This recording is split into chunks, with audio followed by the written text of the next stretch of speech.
it's Michelle, and welcome back to the Royal Daily Tea. So I never thought I would actually discuss this on my channel, but what the heck is going on with all of the UFOs in the sky? I think we can all collectively agree it is not a good time for an alien invasion, okay? It's like, stay in your lane. We have enough drama here on Earth.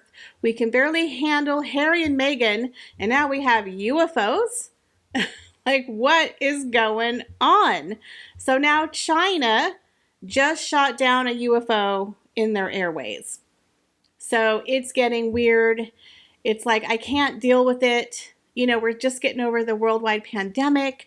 We're all trying to feel normal again. And now an alien invasion? It's like, nah, come back in 10 years, okay? We just cannot deal with it. But we have a lot of juicy royalty to get through today to get your mind off all those UFOs. So you know what to do. Sit back and relax, grab yourself a beverage, and let's get into the Royal Daily Tea. So we have some happy coronation news. They just released the brand new official emblem for King Charles's coronation. It's absolutely stunning and beautiful. Now, an interesting thing about this emblem, it was designed by a gentleman by the name of Sir Johnny Ive, who is a design guru at Apple and has created some of the most iconic consumer goods of modern life, created the newly unveiled emblem that will be used as the main symbol for King Charles's coronation. Now, this gentleman is responsible for designing the iPhone, the iPad, and the iPod. So it's very interesting that they went to this Apple guru to design the emblem. Now, the logo, it speaks of happy optimism of spring. It represents the four nations of the United Kingdom via the national flowers. They have the rose of England, the thistle of Scotland, the daffodil of Wales, and the shamrock of Northern Ireland. They are to signify the king's love of nature. And in the very center of the emblem, the flowers create the shape of the St. Edward's crown, which is the crown he will be crowned with during his coronation. I absolutely think it's a stunning logo. I'm so excited. It's really making me excited for the coronation. You know, I still haven't gotten my Platinum Jubilee merchandise, but I'm going to get that. And I'm also going to be buying mugs and t-shirts with this brand new emblem embossed on it. You guys, I don't know about you, but I'm really starting to get excited. So Harry and Meghan are getting a little bit desperate. They're doing some major damage control and rebranding themselves as the new and sparkly Harry and Meghan 2.0. The positive, the inspirational, the caring, the kind, charitable Harry and Meghan. They're leaving behind all of the trashing of the royal family. And now that they've cashed all of the checks, they're now revamping themselves, and they're trying to be sweet humanitarians who are saving the world one cause at a time. Now, we know that he did have some success with the selling of his book Spare and with the Netflix docuseries, although the backlash has been brutal and it has damaged their reputation. Now, Harry and Meghan are rumored to have hired a big shot Hollywood deal maker to help boost their fortunes. Now, I think Harry and Meghan, you know, that ship has sailed. People are having a hard time coming up with these large amounts of money, especially on a pair of rogue royals that are C-list reality celebrities. They are no longer the new shiny penny that is rolled into Hollywood circa March 2020. It has been almost 3 years, and now you are toxic. People are making fun of you, talking about Harry's todger. He has become a royal laughingstock, but according to their bestie Ellen DeGeneres, they were introduced to this new Hollywood bigwig at the party that they attended last weekend. Now, this gentleman supposedly works miracles helping couples land huge deals, but I think they're going to have a hard time as many companies out there are laying off workers in the thousands. The producer who hired them for Spotify has been fired. Netflix is laying off thousands of workers. They've lost millions of dollars since they signed Harry and Meghan. And quite frankly, I don't think they're earning that money back. I don't see companies signing them for $20, $30, $50 million because quite frankly, people have seen Harry and Meghan are not worth it. They don't produce anything and they don't deliver the goods. So this desperate rebranding of making themselves look like Snow White isn't going to work. You can't fling mud and trash your family for cash for almost 3 years and then turn around and say, you know what? We've moved on. We want to focus on charity work now. We're going to focus on Archewell because you've tainted yourself. Literally, he is a royal joke. Why would any brand want Harry and Meghan attached to it is beyond me. And I'm being 100% serious. Why? They're a royal joke. There are so many other people that don't have this toxicity attached to them. I think Harry and Meghan are realizing that Hollywood is turning on them, and all of those A-list friends are not exactly lining up to give them money and to work with them on future projects. But they hired this guru that helped Ellen DeGeneres. And let's be honest here, Ellen DeGeneres, her career is in the toilet. Her reputation is in the toilet. You know, bosom buddies flock together, apparently. But they were introduced to this man by the name of Adam Liling, who is crowned Hollywood's go-to deal maker that's supposed to help them with future projects. All I gotta say is good luck to you, but I don't see them coming out with these $100 million, $20 million deals. They've already drained Spotify, they've drained Netflix. He has his book with Penguin Random House that's already fallen off the bestseller list. They are a one-trick pony. If they're not talking about the royal family, they really don't have anything else to offer.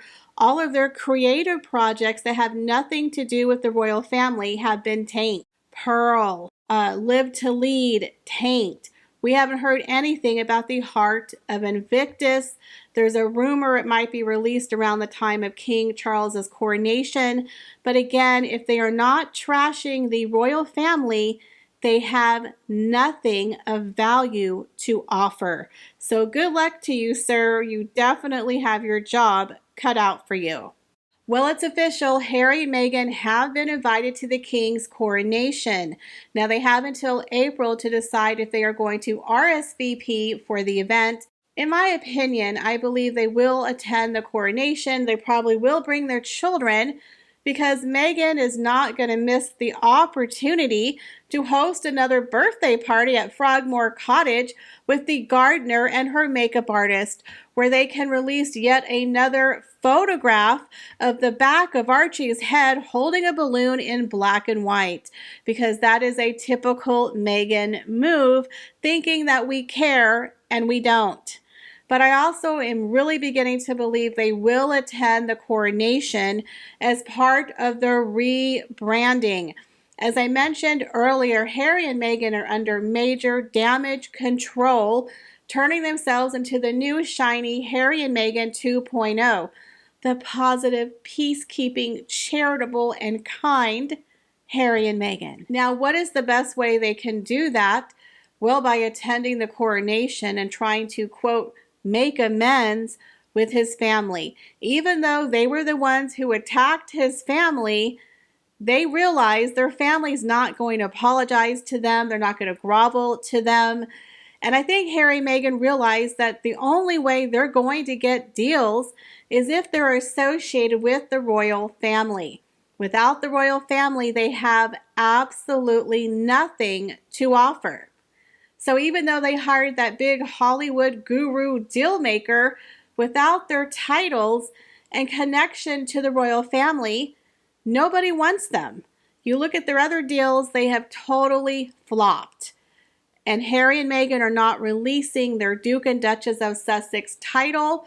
They definitely want to be a part of the firm. No matter what Harry and Meghan say, they are hypocrites and liars in my opinion. He talks about he wants to be with his family, but not the firm.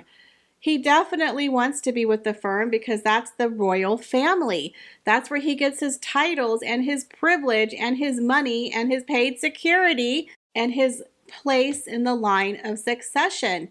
He wants to be a part of the firm, not necessarily a part of the family, in my opinion. I think now he's realizing he messed up. He done messed up. And people are now looking at him differently, right? Again, I don't think that book did him any favors. Absolutely not. So now the only positive way to move forward is to look like he's making amends with his family. He even stated that he would like to make amends with his family. Well, he said the ball is in their court, but really it's in his court at this point because they're not playing ball with him. They'll send him the invitation, and it is up to him and Meghan to decide if they want to go to the coronation. Now, we know that if Harry and Meghan attend the coronation, it's going to be very, very secure. They're going to handle them just like they did at the Platinum Jubilee. It's going to be the Platinum Jubilee 2.0 with the candlestick. They're going to be sitting in the nosebleeds with the Tier 2 royals, and they're going to be watched like a hawk. Now, I know that no one trusts them. No one's going to talk to them. No one's going to share any secrets, except for Princess Eugenie. But besides her, they're going to be treated very nicely, but very coldly. They're going to be treated like the second distant cousin you never met. You know what I mean? Talk about the weather and the food. They're not going to be into the good graces of the family. Possibly Charles and William might sit down with Harry, but again, they've tried that, been there, done that. Nothing works with these two, and anytime they talk to them, it appears in a book or a TV show. You literally cannot trust them, but Harry and Meghan need the royal family more than the royal family needs them. The royal family knows that they're failing, that they're burning through dollar bills quicker than they can earn them. They're not dumb. The royal family has majorly deep pockets. They're not running out of ammunition anytime soon, but Harry and Meghan have to pay for this very extravagant lifestyle, and those deals are burning up. They're gone. Not to mention the upcoming lawsuit with Samantha Markle. Every single time they do something, it's very negative, and it is hurting their brand. So the royal family knows this. They're very smart. They're just keeping on with normal business, and they're letting Harry and Meghan pretty much hang themselves. But let's not forget, if they come to the coronation, they will not have an active role at all. They'll be sitting with the Tier 2 royals, and Mr. Johnny Thompson probably will be sitting right behind them, keeping a watchful eye on the pair. Now, there's an interesting news article about Archewell Foundation received an anonymous $10 million donation from one person. Now, many people believe that Harry and Meghan were funneling their own money back into their charity for a tax break. But I personally do not believe that. Let's not forget, Harry and Meghan have 13 shell accounts that are tax havens already established. I don't see Harry and Meghan spending their own money for Archewell. I believe that money came from Mr. Getty. He's investing in Harry and Meghan for their future projects, where they're going to make positive, happy content like rom-coms. Like, does anyone believe it's going to be a bestseller? She couldn't even get Pearl off the ground. It's too coincidental that she's been meeting with him for months, and then they get this huge donation anonymously. $10 million is nothing to someone who is worth $3 billion. So we'll have to wait and see what they do with that $10 million. So are Harry and Meghan set to release a major bombshell on Valentine's Day? There are many, many rumors that the duo from Montecito might be dropping major news tomorrow, February 14th. As we know, Valentine's Day holds a very special meaning for the couple. They announced that she was pregnant with her second child, Lilibet Diana, which is the exact same date that Princess Diana had announced she was pregnant with Harry. Now, many people believe she could be relaunching the Teague with a major announcement of her returning to her blog. There's also a rumor she could be returning to social media. If you remember, during the Cut interview, she said she's coming back to Instagram, and as of now, she has not returned. Personally, I could see a third pregnancy, maybe an adoption, because they're constantly trying to compete with the Welleses, who have 3 children compared to their 2. Now, I know that sounds really petty, but let's be honest, that is not above Meghan Markle to constantly compete with Kate. It is just a fact. She's jealous and petty. And let's be honest here, what is the most positive news this couple could do? Another pregnancy. Like I said, there's a lot of rumors that are circulating that tomorrow could have a bombshell revelation for the couple. So do you think it could be a third pregnancy? Do you think it's a return to social media, a new project, maybe a book? Or do you think it could be the relaunching of the Teague? Let me know, guys, in the comments down below. What do you think about Harry and Meghan? Do you think they will attend the coronation? What do you think about tomorrow, February 14th? Do you think there's going to be a huge revelation? And what do you think about Harry and Meghan hiring a guru deal maker? Do you think they're going to land any more deals? Leave me your comments, guys, down below. As always, I appreciate each and every one of you. I am working on releasing the very first episode of Karina and the King that will be released very soon. But as always, thank you for stopping by the channel. Make sure, guys, that you like, share, and subscribe and hit that notification bell. And I will see you in the next video. Bye, guys.